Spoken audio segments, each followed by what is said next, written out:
अमरबेल, तुम मेरे किसी एहसान को लौटा नहीं सकते। मैंने तुम्हारे लिए जो कुछ किया है वो बहुत कम लोग अपनी औलाद के लिए करते हैं, और जो कुछ तुम बदले में मेरे साथ कर रहे हो वो भी बहुत कम औलाद करती है। आपने मेरे लिए कुछ ऐसा नहीं किया जो दुनिया से अनोखा हो। मैंने बचपन से आज तक तुम्हारी हर ख्वाहिश पूरी की, तुम पर पैसा पानी की तरह बहाया, सबसे अच्छे इंस्टीट्यूट में तुम्हें तालीम दिलवाई, तुम्हारा कैरियर बनाया, और तुम कहते हो कि मैंने तुम्हारे लिए कुछ नहीं किया। आपने मुझ पर ये सारी इन्वेस्टमेंट अपने फ़ायदे के लिए ही की। मुझ पर रुपया इसलिए बहाया ताकि मैं बाद में इसकी कीमत चुका सकूं और आप इसकी कीमत वसूल कर सकें, जिस तरह अब आप वसूल करना चाह रहे हैं। आपने कोई चीज़ भी मेरी ख्वाहिश के लिए नहीं की, अपने फ़ायदा और नुकसान के लिए सोच कर की। आप वो इंसान हैं जो अपने अलावा किसी दूसरे के लिए कुछ सोच ही नहीं सकते। आपकी हर सोच मैं से शुरू होती है और मेरे लिए पर ख़त्म हो जाती है। आप लोगों से ताल्लुक़ तब तक रखते हैं जब तक वो आपके लिए फ़ायदेमंद रहें। जब उनकी अफादियत ख़त्म हो जाती है तो आपके लिए उनकी अहमियत भी ख़त्म हो जाती है, और इन लोगों में मैं भी शामिल हूँ। उसकी तलखी बढ़ती ही जा रही थी। जहांगीर ने उसे देखते हुए कहा था, ये मत बोलो कि तुम मेरी फैमिली का हिस्सा हो। अलीज़ा ने उमर के चेहरे पर इज़्तिराब देखा था। और आप भी ये ना भूलें कि आप कभी फैमिली मैन हो ही नहीं सकते। फैमिली आपकी सबसे आखिरी तरजीह है। उसने उमर को उंगली उठाकर कहते हुए सुना, मेरे बारे में फतवे देने की कोशिश मत करो। मैं कौन हूँ और क्या हूँ मैं अच्छी तरह से जानता हूँ। तुम सिर्फ अपने बारे में ही बात करो। क्यों ना बात की जाए आपके बारे में। मैं तुमसे यहाँ कोई फजूल बहस करने नहीं आया हूँ। मुझे तुमसे सिर्फ एक सवाल का जवाब चाहिए, और वो भी सिर्फ हाँ में। उनका लहजा बेहद सर्द और खुश्क था, और मेरा जवाब नहीं में है वो उतना ही बेखौफ था। जहांगीर उसे चंद लम्हे सुर्ख आंखों से घूरते रहे। मैं तुम्हें अपनी जायदाद से आग कर दूंगा। मैं भी देखूं कि मेरी मदद के बगैर तुम कैसे सरवाइव करते हो। मुझे आपकी जायदाद में से कुछ चाहिए भी नहीं, मगर जो कुछ दादा ने आपके लिए छोड़ा है उसमें से मुझे मेरा हिस्सा चाहिए, ख़ास तौर से वो बैंक अकाउंट जिसे उनकी वसीयत के बावजूद भी मेरे हवाले नहीं किया गया। मैं तुम्हें एक पैसा भी नहीं दूंगा। मैं आपसे भीख मांग भी नहीं रहा, अपना हक मांग रहा हूँ। वो सब कुछ मांग रहा हूँ जो आपका है ही नहीं, जो पहले से ही मेरा है। कुछ भी तुम्हारा नहीं है। क्यों मेरा नहीं है? वो यकदम चिल्लाया था। तुम मेरी बात नहीं मानोगे तो मैं तुम्हें कुछ नहीं दूंगा, न अपनी जायदाद से न पापा की जायदाद से। जहांगीर ने जहरीले लहजे में कहा था, मैंने अपनी पूरी ज़िंदगी में किसी से नहीं नहीं सुनी, इसलिए मुझे इस लफ्ज़ की आदत ही नहीं है। अब तुमसे भी ये लफ्ज़ नहीं सुन सकता। बात अगर कीमत चुकाने की करते हो तो ठीक है, फिर तुम भी कीमत चुकाओ। तुम्हें अपने आप पर खर्चा किया जाने वाला रुपया एक इन्वेस्टमेंट लगता है तो ठीक है, तुम उसे इन्वेस्टमेंट समझो और मुझे मेरे उस पर मुनाफा दो। इस शादी की सूरत में वो फनकारे थे। अगर मैं भी ये नहीं करूँगा, कभी भी नहीं करूँगा। आपने मुझ पर जो खर्च किया अपनी मर्ज़ी से किया। मैंने आपसे कुछ भी खर्च करने के लिए नहीं कहा, और जो आपने किया वो हर पाप करता है। आपने ऐसा ख़ास क्या किया जिसकी कीमत मैं आपको चुकाऊँ? तो तुम मुझे अपना बाप मानते ही नहीं, फिर किस हवाले से इस सारी लग्जरीज़ को अपना हक समझते हो? तुम मेरी बात नहीं मानोगे तो मैं तुम्हें सड़क पर ले आऊँगा, और मैं ये भी भूल जाऊँगा कि तुमसे मेरा कोई रिश्ता भी था। मैं फिर भी आपकी बात नहीं मानूँगा, और जायदाद में जो मेरा हिस्सा है मैं वो भी लूँगा। जो रास्ते आप इस्तेमाल करते हैं वो रास्ते मुझे भी अनजान नहीं लगते। अगर तुम ये शादी नहीं करते तो वो सारा रुपया लौटाओ जो तुमने खर्च किया है। पापा की जायदाद से मिलने वाला हिस्सा भी उन्हीं अखराजात में आ जाता है जो मैंने तुम पर किए थे, और उसके अलावा जितनी रकम तुम्हें मैं दे चुका हूँ वो मेरा वकील बहुत जल्द बता देगा। अगर तुम अपने हिस्से के लिए कोर्ट में जाना चाहते हो तो शौक से जाओ। मैं भी तो देखूँ कि तुम कितने पानी में हो। जहाँ तक तुम्हारे कैरियर की बात है तो फॉरेन सर्विस तो तुमने छोड़ दी है, और तुम सोच रहे हो कि तुमने मुझसे पीछा छुड़ा लिया है। तुम पुलिस ज्वाइन कर रहे हो। इसके बाद मैं तुम्हें बताऊंगा कि मुझसे पीछा छुड़ाना आसान नहीं है। मेरी पहुंच जहाँ तक है तुम उसका तसव्वुर भी नहीं कर सकते। जिस शख्स की बेटी से तुम शादी करने पर इनकार कर रहे हो वो शख्स मेरे पीछे हट जाने पर तुम्हें जिंदा काट देगा। कैरियर की तो बात ही ना करो। इस इनकार के बाद कम अज़ कम इस मुल्क में तुम्हारे लिए कोई करियर नहीं है। ना ही कोई फ्यूचर। बाहर तुम रहना नहीं चाहते, अंदर मैं तुम्हें रहने नहीं दूंगा। जॉब के चंद हज़ार रुपयों में तुम गुजारा नहीं कर सकते।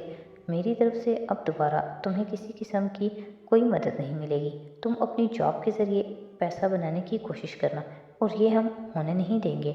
और फिर 1 साल के अंदर अंदर तुम मेरे पास माफ़ी मांगने आओगे, तब तुम मेरी हर बात मानने के लिए तैयार होगे। लेकिन इस वक्त मैं तुम पर थूकूंगा भी नहीं, इसके बजाय तुम्हें ठोकर मार दूंगा। ये है तुम्हारा ब्राइट फ्यूचर, जिसे हासिल करने के लिए तुम फॉरेन सर्विस छोड़कर यहाँ आ गए हो। अंकल जहांगीर के लहजे में बेहद जहर था। अलीसा साकित खड़ी ये सब कुछ देख रही थी। नानो इस वक्त बिल्कुल ही खामोश थी, और उमर के चेहरे पर तो इस वक्त वहशत के अलावा और कुछ दिख ही नहीं रहा था। वो खामोशी से गहरे सांस ले रहा था, मगर उसकी सुर्ख आंखें और भिंचे हुए होठ उसे पुरसुकून जाहिर नहीं कर रहे थे। आप अंदाज़ा नहीं कर सकते कि इस बार आपसे पीछा छुड़ाने के लिए मैं किस हद तक जा सकता हूँ, वो गुर्राया। मैं तुम्हारे लिए कोई जाए फरार छोड़ूंगा ही नहीं, जहांगीर ने उतने ही सख्त लहजे में कहा था। आप हर रास्ता बंद नहीं कर सकते, कोई ना कोई रास्ता तो हर इंसान के पास होता है, मेरे पास भी है। अलीज़ा ने उसे उल्टे कदमों से पीछे जाते और कहते हुए सुना था। उसने अंकल जहांगीर के चेहरे पर एक जहरीली मुस्कुराहट देखी थी, और फिर उसने उमर जहांगीर को बिजली की सी तेज़ी से साइड टेबल की दराज खोलते और रिवॉल्वर निकालते देखा था। अगले ही लम्हे उसने अपने वजूद को खौफ से सर्द होते पाया था। उमर, उसके हल्क से बेइख्तियार चीख निकली थी। वो अब भी उसकी तरफ मुतवज्जे नहीं था। वो रिवॉल्वर का सेफ्टी कैच हटा रहा था। कमरे के कोने में वही प्लांट पड़ा हुआ था, जिसकी एक शाख उसने चंद दिन पहले ही काट दी थी। मगर हैरानी उसे प्लांट को देखकर नहीं हुई, बल्कि रबड़ प्लांट की उस काटी जाने वाली शाख को देखकर हुई, जो उसने जानबूझकर काट दी थी। और इस वक्त वो शाख इस गमले में ही लगी हुई थी। शाख मुरझा चुकी थी, मगर उसे गमले से निकालकर फेंका नहीं गया था। अलीज़ा की शर्मिंदगी में एकदम ही ढेरों इजाफा हो गया। चंद लम्हे दरवाजे के हैंडल पर हाथ रखे वो इस शाख को देखती रही। फिर उसने उमर की तरफ देखा था। वो उसकी तरफ मुतवज्जे नहीं था, वो तो अपने बैग से चीज़ें निकाल रहा था। अलीज़ा का मलाल कुछ और बढ़ गया। पता नहीं उमर को इस पौधे से कितनी मोहब्बत थी, जिसे मैंने ऐसे काट दिया था। मुझे ऐसा नहीं करना चाहिए था। उसने एक बार फिर शाख को देखते हुए सोचा। उसी लम्हे उमर उसकी तरफ मुतवज्जे हुआ। उसकी नज़रों का ताक़ुब करते हुए उसकी नज़र भी कमरे के कोने तक गई, और अलीज़ा को प्लांट पर नज़रें जमाए देखकर वो सब कुछ समझ गया। मुझे अपनी हर चीज़ से ख़ास किस्म की मोहब्बत होती है, इसलिए मैं उन्हें हमेशा अपने पास रखना चाहता हूँ, और उसे भी मैंने इसीलिए वहाँ लगाया हुआ था। अलीज़ा उसकी आवाज़ पर चौंकी। वो उसी से मुखातिब था। मगर ये तो खुश्क हो रही है। जब पूरी तरह खुश्क हो जाएगी तब फेंक दूंगा, उसने बड़े ही नॉर्मल अंदाज में अलीज़ा से कहा, और एक बार फिर अपने काम में मसरूफ़ हो गया। अलीज़ा उलझन भरी नज़रों से कुछ देर उसे देखती रही, और फिर कमरे से निकल गई। उमर के वापस आ जाने से नानू का रवैया एकदम बिल्कुल ठीक हो गया था, और इस पर अलीज़ा ने खुदा का शुक्र अदा किया था। उमर के पेपर्स शुरू हो चुके थे, और इन दोनों का आमना सामना बहुत ही कम होता था। खुद अलीज़ा भी कॉलेज जाना शुरू हो चुकी थी और अपने सेमेस्टर की तैयारी में मसरूफ़ थी। उस रात जब वो 2 बजे के करीब उमर सोने की तैयारी में मसरूफ़ था, जब प्यास लगने पर उसने रेफ्रिजरेटर में पड़ी हुई बोतल को खाली पाया, और फिर पानी पीने के लिए वो किचन की तरफ आया था।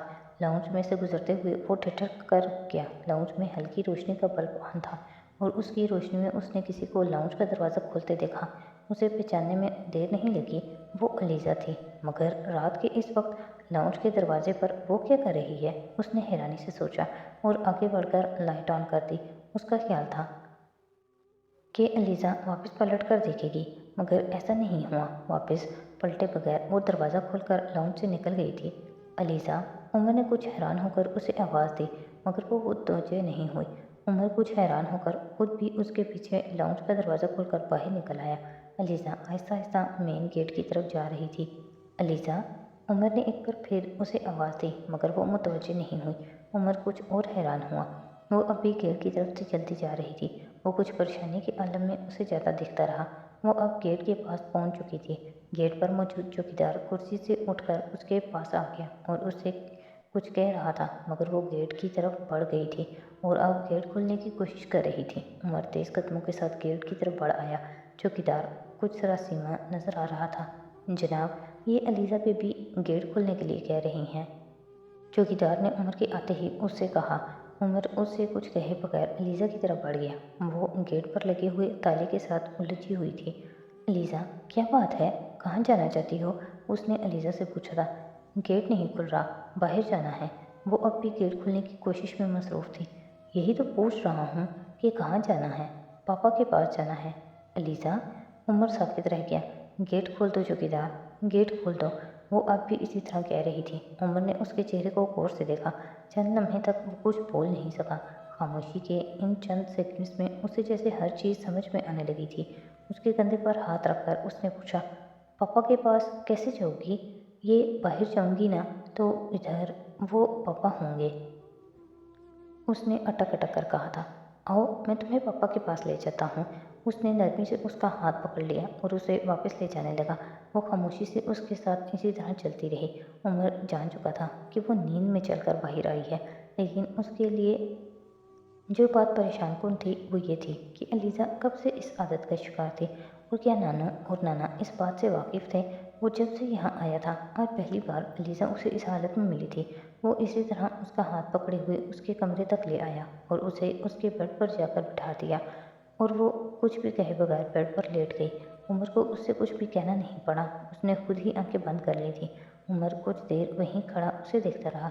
फिर उसने आगे बढ़कर उस पर चादर फैला दी। वो 3 बार अलीज़ा को आवाज़ देने पर भी जब उसने आंखें नहीं खोली तो वो मुतमईन हो गया। अगली सुबह छुट्टी थी। अलीज़ा घर पर ही थी। नाश्ते की मेज़ पर उमर से उसकी मुलाकात हुई। उमर ने बैठे हुए बड़े गौर से उसे देखा। वो बिल्कुल नॉर्मल नज़र आ रही थी। उमर की समझ में ही नहीं आया कि वो रात के बारे में उससे कैसे बात करे। नाश्ता करते हुए उसने जानबूझकर अपनी रफ्तार हल्की रखी। जब नाना के बाद नानू भी टेबल से उठ गई तो उमर ने अलीज़ा से बात करने का सोचा था।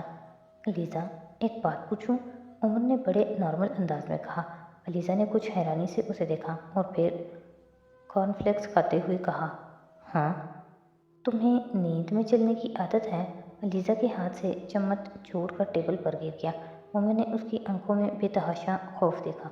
वो बिल्कुल ही बेहिस व हरकत थी। उमर चंद लम्हे मेज़ पर पड़े चम्मच को देखता रहा। फिर पुरसुकून अंदाज में उसने अलीज़ा से कहा, यानी है, इट्स ऑल राइट। बहुत से लोगों को ये आदत होती है। वो रुमानी में बीमारी कहते कहते रुक गया। वो अब भी इसी तरह बेहिस्सो हरकत थी। अलीज़ा, कब से ऐसा है? उमर ने जूस पीते हुए बड़े आम से अंदाज में उससे पूछा। क्या? वो अब भी खौफज़दा थी। नींद में चलने की आदत? अलीज़ा ने बेबसी से सर झुका लिया और उमर कुछ देर उसे देखता रहा। मुझे नहीं पता। उसे अलीज़ा की मध्यम सी आवाज़ सुनाई दी थी। ग्रैनी और ग्रैंडपा जानते हैं कि इस बात को? अलीज़ा ने उसके सवाल पर सर हिला दिया। वो चुपचाप उसे देखता रहा। कल रात तुम बाहर गेट पर थी। मैं तुम्हें वहाँ से लेकर आया था। पहले तो मेरी समझ में कुछ भी नहीं आया, लेकिन फिर मैं समझ गया। वो उसे बता रहा था और अलीज़ा का दिल चाह रहा था कि वो वहाँ से गायब हो जाए। क्या उमर से मेरी कोई भी बात राज नहीं रहेगी? उसने बेबसी से सोचा। सोने से पहले तुम कमरा अच्छी तरह लॉक कर लिया करो, फिर स्लीपिंग पिल्स ले लिया करो। बल्कि बेहतर है कि कोई सुकून आवर गोली ले लिया करो। लेकिन डॉक्टर से पूछकर इस तरह रात को बाहर निकल जाना काफ़ी खतरनाक है। अभी तुम छोटी हो, इसका ट्रीटमेंट बहुत आसानी से हो जाएगा। अगर अभी इग्नोर करोगी तो बाद में प्रॉब्लम होगा। वो हल्की आवाज़ में उसे समझा रहा था। तुम सुन रही हो ना मैं क्या कह रहा हूँ? उमर ने उससे पूछा और उसने झटके से सर को हिला दिया। ठीक है, ये कहकर वो टेबल से खड़ा हो गया। प्लीज़ आप नाना को इस बारे में न बताइएगा। उसने अचानक अलीज़ा की इल्तिजाइया आवाज़ सुनी थी। लेकिन तुमने कहा कि वो ये बात जानते हैं। हाँ, वो जानते हैं, लेकिन उनका ख्याल है कि मैं ठीक हो चुकी हूँ। वो परेशान होंगे। प्लीज़ आप उनसे बात ना करें। उमर को उस पर तरस आ गया। उन्होंने किसी से तुम्हारा ट्रीटमेंट करवाया है? हाँ, वो एक साइकेट्रिस्ट से सेशन करवाते रहे हैं। उसने उलझे हुए अंदाज में कहा। फिर मैं ठीक हो गई थी। तो अब क्यों? उमर ने बात अधूरी छोड़ दी। पता नहीं, मेरी समझ में नहीं आता, मगर आप नानू से बात ना करें। उनसे बात करने का फ़ायदा ही होगा। साइकेट्रिस्ट से दोबारा सेशन होंगे तो तुम ठीक हो जाओगी। उमर ने उसे तसल्ली दी। मैं ये सब नहीं चाहती। वो सर पकड़कर दबी हुई आवाज़ में चिल्लाई थी।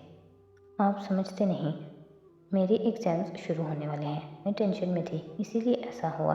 अब मैं रिलैक्स होने की कोशिश करूँगी तो सब कुछ ठीक हो जाएगा। نانو اور نانا فضول میں پریشان ہوں گے، مجھے بھی ڈسٹرب کریں گے، میں بھی اپنے پیپرز پر توجہ نہیں دے پاؤں گی، پلیز اب ان کو کچھ مت بتائیے۔ اس کے لہجے میں اتنی بے چارگی تھی کہ وہ نہ چاہتے ہوئے بھی اس کی بات ماننے پر مجبور ہو گیا۔ ٹھیک ہے، میں ان سے بات نہیں کروں گا۔ اسے یکدم علیزہ کے چہرے پر اطمینان نظر آیا۔ تھینک یو، اس نے بے اختیار عمر سے کہا۔ کوئی بات نہیں، وہ کہتے ہوئے وہاں سے چلا گیا۔ علیزہ خاموشی سے اسے جاتے دیکھتی رہی۔ اگلے چند دن عمر رات کو خود لاؤنج لاک کرتا رہا اور سونے سے پہلے باہر کا بھی ایک چکر لگا لیتا تھا۔ عمر علیزہ کے کمرے کے ہینڈل پر بہت آہستگی سے گھما کر چیک کرتا۔ دروازہ ہمیشہ ہی اسے لاکڈ ملا۔ وہ مطمئن ہو گیا کہ علیزہ نے اس کی ہدایات پر عمل کیا تھا اور اس رات کا واقعہ واقعی وقتی ٹینشن کا نتیجہ تھا، مگر یہ اطمینان زیادہ دنوں تک برقرار نہیں رہا تھا۔ اس رات وہ اپنے آخری پیپر کی تیاری میں مصروف تھا۔ اس نے رات کے پچھلے پہر گھر میں مدھم شور سنا۔ کچھ چونک کر اس نے غور سے شور کی نوعیت سمجھنے کی کوشش کی۔ وہ چیخوں کی آواز تھی اور بجلی کسی تیزی سے اپنے کمرے سے نکل آیا تھا۔ چیخوں کی آواز علیزہ کی تھی اور اس کے کمرے سے آ رہی تھی۔ عمر بے اختیار بھاگتا ہوا اس کے کمرے کی طرف گیا۔ دروازہ لاکڈ تھا اور اندر سے وہ کچھ کہتے ہوئے زور زور سے چیخ رہی تھی۔ عمر نے پوری قوت سے دروازہ بجایا۔ علیزہ، کیا بات ہے؟ کیا ہوا؟ اس نے عمر کی بات کے جواب میں کچھ بھی نہیں کہا تھا۔ وہ اب بھی اسی طرح چیخ رہی تھی۔ عمر کی سراسیمگی میں اضافہ ہو گیا۔ اس نے ایک بار پھر پوری قوت سے دروازے کو پیٹا۔ علیزہ، علیزہ، دروازہ کھولو، فار گاڈ سیک دروازہ کھولو، اندر کیا ہو رہا ہے؟ علیزہ، علیزہ۔ اس بار اندر ایک دم خاموشی چھا گئی تھی اور اسی خاموشی نے عمر کے اضطراب میں اور بھی اضافہ کیا تھا۔ علیزہ، علیزہ، دروازہ کھولو، کیا ہوا ہے؟ اس نے ایک بار پھر بلند آواز میں کہتے ہوئے دروازہ بجایا اور تبھی اس نے نانا اور نانو کو تیز رفتاری سے آگے پیچھے آتے دیکھا۔ گرینی، علیزہ ابھی کچھ دیر پہلے اندر چیخ رہی تھی، پتہ نہیں کہ اسے کیا ہوا ہے۔ عمر نے اضطراب کے عالم میں نانو سے کہا۔ ان کے چہرے پر بھی تشویش تھی، مگر وہ عمر کی طرح گھبرائی نہیں تھی۔ دوبارہ ڈر گئی ہوگی، انہوں نے دروازہ بجاتے ہوئے کہا تھا۔ کیا؟ عمر نے حیرانی سے ان کا چہرہ دیکھا۔ وہ دوبارہ ڈر گئی ہوگی، کس چیز سے ڈر گئی؟ نانا نے اس کے کندھے پر تھپکی دیتے ہوئے کہا۔ پریشان مت ہو، وہ نیند میں ڈر جاتی ہے۔ عمر ساکت کھڑا انہیں دیکھتا رہا۔ وہ بھی اب نانو کے ساتھ مل کر دروازہ بجا رہے تھے۔ علیزہ، لائٹ جلاؤ میری جان، دروازہ کھولو، گھبراؤ مت، نانو اب اسے ہدایت دے رہی تھی۔ چند منٹوں بعد عمر نے دروازے کی جھری سے کمرے میں روشنی ہوتے دیکھی، پھر چند لمحوں بعد دروازہ کھل گیا۔ علیزہ کا رنگ زرد تھا اور وہ کانپ رہی تھی۔ عمر نے اس کے چہرے کو پسینے سے بھیگا ہوا دیکھا تھا۔ نانا نے آگے بڑھ کر اسے اپنے ساتھ لپٹا لیا۔ کیا ہوا میری جان؟ وہ اسے ساتھ لپٹائے ہوئے پوچھ رہی تھی۔ نانا بھی کمرے کے اندر چلے گئے، لیکن عمر اندر داخل نہیں ہوا تھا۔ وہ وہیں کوریڈور میں کھڑا کچھ دیر اسے دیکھتا رہا اور پھر وہاں سے چلا گیا۔ تم ذہن پر اس چیز کو سوار مت کرو، اس کے ساتھ پہلے بھی ایسا ہوتا رہا ہے۔ جب بھی وہ اپنے پیرنٹس کے ساتھ رہ کر آتی ہے تو پھر اسی طرح ڈر جاتی ہے یا پھر نیند میں چلنے لگتی ہے۔ تم اگر پہلے مجھے اس رات کے بارے میں بتا دیتے تو میں محتاط ہو جاتی اور اسے سائیکیٹرسٹ کے پاس لے جاتی۔ اگلی شام عمر نانو کے ساتھ علیزہ کا پرابلم ڈسکس کر رہا تھا۔ اس نے انہیں اس رات علیزہ کے باہر جانے کے بارے میں بھی بتا دیا تھا اور اس کے پوچھنے پر نانو نے اسے علیزہ کی پرابلم کے بارے میں بھی بتا دیا تھا۔ سائیکیٹرسٹ کیا کہتا ہے؟ وہ کہتا ہے کہ انسیکیورٹی کے احساسات کی وجہ سے ایسا ہوتا ہے۔ وہ خود کو محفوظ محسوس نہیں کرتی اور پیرنٹس کے ملنے کے بعد یہ احساس اور بھی زیادہ ہو جاتا ہے اور پچھلے کئی سالوں سے ایسا ہی ہو رہا تھا۔ وہ پیرنٹس سے مل کر آتی ہے، اس کے بعد اگلے 2-3 ماہ اسی طرح ڈسٹرب رہتی ہے، لیکن پھر آہستہ آہستہ ٹھیک ہو جاتی ہے۔ سائیکیٹرسٹ کی ہدایت ہے کہ پیرنٹس کے پاس نہ جانے دیں، کم از کم اسے 1 سال تک ان کے پاس رہنے کے لیے نہ بھیجیں اور پھر دیکھیں کہ وہ کیسے بیہیو کرتی ہے۔ لیکن میں اسے روک نہیں سکتی کہ وہ ماں باپ کے رابطہ کرتے ہی ان کے پاس جانے کے لیے تیار ہو جاتی ہے، مگر کل رات تو بہت بری طرح ڈر گئی تھی۔ آپ نے اس کی حالت دیکھی؟ وہ تو اب چند دن میں اس کے پاس سوں گی تو وہ ٹھیک ہو جائے گی اور کل دوبارہ اسے سائیکیٹرسٹ کے پاس لے جاؤں گی، نانا نے اسے بتایا۔ گرینی، آپ سائیکیٹرسٹ بدل دیں، اگر اتنے سالوں میں یہ سائیکیٹرسٹ اس کا علاج نہیں کر سکا تو کوئی دوسرا سائیکیٹرسٹ دیکھیں۔ سائیکیٹرسٹ بدلنے سے کیا ہوگا؟ ہو سکتا ہے کوئی دوسرا سائیکیٹرسٹ اسے زیادہ بہتر طریقے سے ٹریٹ کرے۔ میں نے تمہیں بتایا ہے نا، اسے یہ پرابلمز صرف چند ماہ ہی ہوتی ہیں، وہ بھی جب وہ اپنے پیرنٹس سے مل کر آتی ہے اور پھر آہستہ آہستہ وہ ٹھیک ہو جاتی ہے۔ मगर ग्रैनी, इन 2-3 माह में ही उसे कोई नुकसान भी तो पहुंच सकता है। मैंने आपको बताया था कि उस रात वो बाहर गेट तक पहुंच गई थी और उसे बिल्कुल पता ही नहीं था। अगर उसी तरह नींद की हालत में उसने कुछ और कर लिया तो उमर वाकई फिक्रमंद था। मेरी समझ में ये नहीं आता कि उसे किस किस्म का अदम तहफ़्फ़ुज़ है, कैसी प्रोटेक्शन चाहिए। मैं उसे हर चीज़ दे तो रखी है, किस चीज़ की कमी नहीं की। ग्रैनी, चीज़ें इंसान की जगह नहीं ले सकती, वो अपने वालिदैन को मिस करती है। आप वालिदैन की कमी को चीज़ों से पूरा नहीं कर सकती। उमर ने संजीदगी से कहा। ठीक है कि उसके वालिदैन उसके पास नहीं हैं, मगर फिर भी वो दोनों जिस तरह उसका ख्याल रखते हैं, बहुत कम लोग ही रखते होंगे। हर साल समीना छुट्टियों में उसे अपने पास बुलवा लेती है। बाप से हर साल ना सही मगर 2-3 साल बाद मिलती रहती हैं। दोनों बाकायदगी से उसे फ़ोन करते रहते हैं। हर आने जाने वाले के हाथ उसके लिए कुछ न कुछ भिजवाते रहते हैं। हर माह उसके अखराजात के लिए जो रकम भिजवाते हैं वो अलग है। फिर मैं हूँ, उसके नाना हैं, जितनी देखभाल हम लोग करते हैं शायद ही कोई करता होगा। फिर भी उसे इनसिक्योरिटी का एहसास है, फिर भी उसे प्रोटेक्शन चाहिए। और क्या दिया जा सकता है उसे? इसके अलावा भी तो फैमिली में बहुत से बच्चों के साथ यही प्रॉब्लम है, मगर उन्होंने तो ऐसी चीज़ें अपने अंदर डेवलप नहीं की। तुम भी तो हो, तुम्हारे पेरेंट्स में भी तो डाइवोर्स हो गई थी। कितने सालों से तुम भी तो बोर्डिंग में रहते आ रहे हो, तुमने भी तो सब कुछ संभाला है ना। नानू उसके सामने अपने दिली जज्बात का इजहार कर रही थी। ये सब इतना आसान नहीं है ग्रैनी, उमर ने मध्यम आवाज़ में कहा। ये चीज़ हमेशा तकलीफ देती है। नानू चंद लम्हे तक उसे देखती रही। मैं जानती हूँ ये तकलीफ दे है, मगर तुमने इस चीज़ को अपने असाब पर सवार नहीं किया। मैं चाहती हूँ कि वो भी इसे लाइटली ले, अपने और दूसरों के लिए मसले ना खड़े करे। मैंने उसकी परवरिश बहुत मेहनत से की है और उसका तुम तसव्वुर भी नहीं कर सकते। मैंने अपनी कितनी ही मसरूफियात उसकी खातिर ख़त्म कर दी। अब इस किस्म की बातें मुझे कितना टेंस करती हैं उसे अंदाज़ा नहीं। नानू बहुत शौकीन नज़र आ रही थी। ग्रैनी, वो जानबूझकर ये सब नहीं करती, ये उसके अपने हाथ में नहीं है। मैं जानती हूँ कि वो ये सब जानबूझकर नहीं करती, मगर वो खुश रहने की कोशिश क्यों नहीं करती? क्यों चीज़ों को अपने असाब पर इतना सवार कर लेती है? तुमने गौर किया है, जब वो कराची से होकर आई है उस वक्त से वो बिल्कुल ही गुमसुम हो गई है, किसी भी काम में दिलचस्पी नहीं लेती। हर साल ऐसा ही होता है, समीना के पास रहकर आई तब भी यही कुछ होता है। तो फिर आप उसे वहाँ जाने से रोक दिया करें। मैं कैसे रोकूं? वो खुद वहाँ जाना चाहती है और जाहिर है समीना के पास जाने से उसे नहीं रोक सकती, तो फिर उसके बाप के पास जाने से कैसे रोकूं? ग्रैनी, जिन्हें छोड़ें, कोई और बात करते हैं। उमर ने उन्हें ज़्यादा फिक्रमंद देखते हुए बात का मौजू बदलने की कोशिश की थी। बस अलीज़ा वापस ए लेवल कर ले तो मेरी जिम्मेदारी ख़त्म हो जाएगी। उमर उनकी बात पर कुछ हैरान हुआ था। आपकी जिम्मेदारी कैसे ख़त्म हो गई? उसका बाप अब उसकी शादी करना चाहता है। इस बार वापस जाने से पहले उसने इस सिलसिले में मुझसे बात की थी। अलीज़ा की शादी? उमर जैसे चिल्ला ही उठा। नानू ने उसे हैरानी से देखा।